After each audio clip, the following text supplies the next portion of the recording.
Today we're exploring a fascinating connection: why Christianity, the Nazis, and Andrew Tate might be more similar than you think. Now, before you raise an eyebrow, let's clarify. This isn't about equating religious beliefs with controversial figures. Instead, it's about analytical understanding of the underlying psychology that triggers people towards most movements, be they spiritual, social, political, or even modern-day self-help gurus.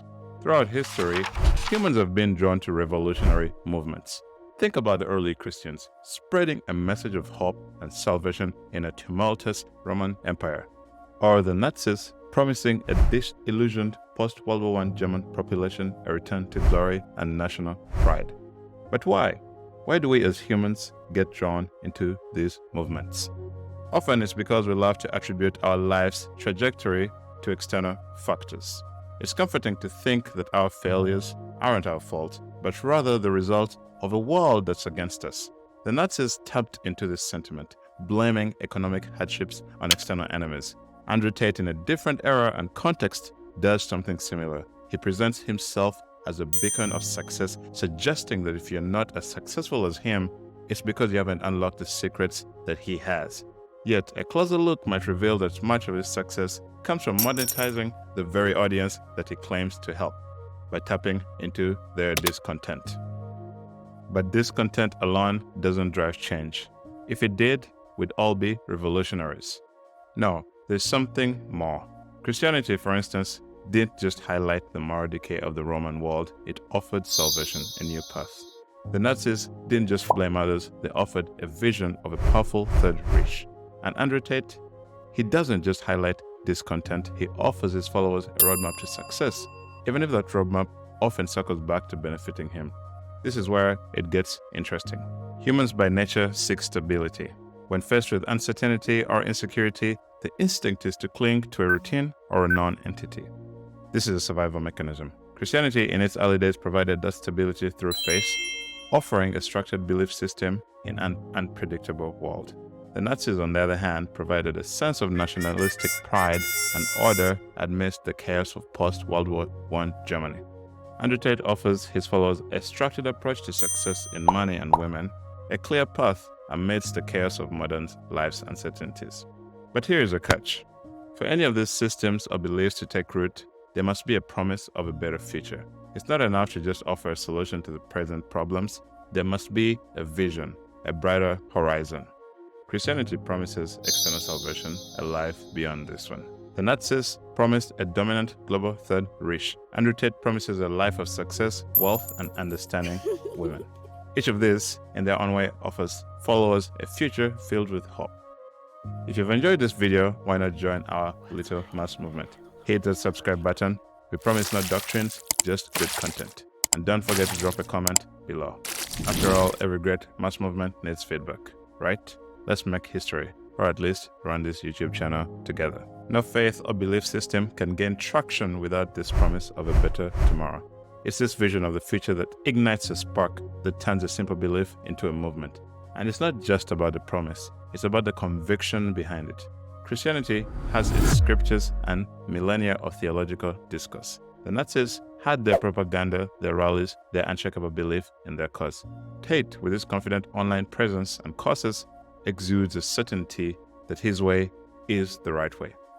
But there's a differentiation to be made here between conservatives and activists. Conservatives, whether in religion, politics, or any other domain, resist change. They see the present as the best representation of a good life and fear that any change might disrupt this balance. Activists, on the other hand, are driven by an unwavering faith in the future. They believe that the present is flawed and that a better world awaits just around the corner.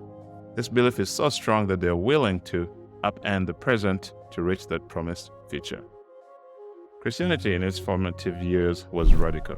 It challenged the status quo of the Roman religious establishment. The Nazis too were radicals in their vision of a new world order. Andrew Tate positions himself as a radical in the realm of personal development, challenging mainstream beliefs about success and relationships. In all these cases, the followers are discontented but not entirely devoid of hope. They're searching for answers, for a better way, and along comes a doctrine, a leader, a system that not only acknowledges their discontent but offers a way out. it promises them power, a say in their destiny, and a brighter future. But it's not just about the promise, it's about the method. These leaders and systems offer a structured path, a set of steps, a doctrine. They provide the tools, but they also shape the narrative. Let's now focus on the intricacies of the dynamics needed for change. It's essential to understand that mere discontentment doesn't guarantee action. There is an interesting interplay of factors that catalyze a movement. The discontented need to feel empowered, to believe that they possess the means to bring about change. This is where leaders and doctrines come into play. Christianity empowered its followers with the belief in divine backing. The message was clear. With God on their side, they could overcome worldly challenges and attain eternal salvation. The Nazis, with their propaganda machinery, instilled in their followers a sense of racial superiority and destiny. They were not just the aggrieved, they were the chosen ones, destined to rule. Andrew Tate, through his courses and teachings, empowers his followers with knowledge. By following his methods, they are led to believe that they can achieve the same success he flaunts. But empowerment alone is not enough. There needs to be a vision, a dream of a better tomorrow. This dream is what turns passive discontentment into an active pursuit.